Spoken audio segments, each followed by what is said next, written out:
Hello, and welcome to another episode of Firehouse Monday. My name is Jacob Johnson, and I'm your host, just like each week.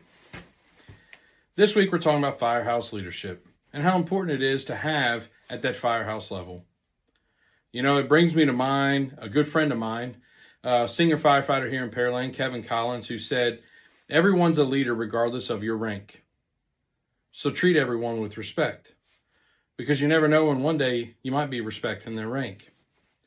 You know, Kevin is someone that I've trusted and I've worked with for a lot of years.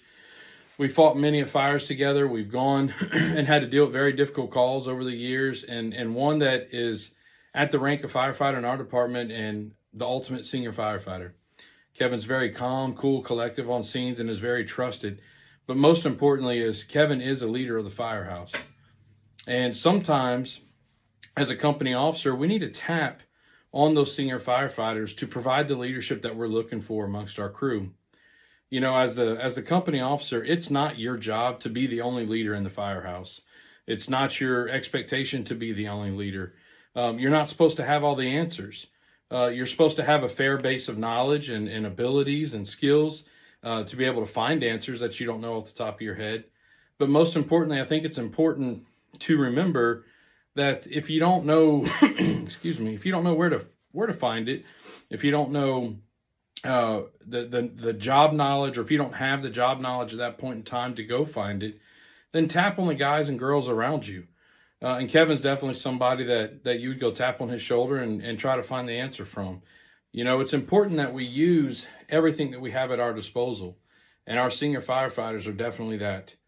You know, having that leadership around the house can really make your job easier as a company officer. You know, there are times where, as a company officer, my senior firefighter would tell me, "Hey, LT, hey, Chief, I don't need you in the house right now. I'm going to have a talk with the crew." You know, and it takes a lot of trust to allow that to happen. And it's trust that you should give your senior firefighter. It's trust that they've earned, whether they've worked with you a long time or not. The fact that they're a long tenured member in your fire department and they're trusted, they've earned the right to have those meetings and to help line out the crew per se without you involved in it. And it makes your job easier. It allows that crew to build camaraderie together. And most importantly, that crew is then in turn going to lean on that senior firefighter for advice instead of always running to the top of the house, right?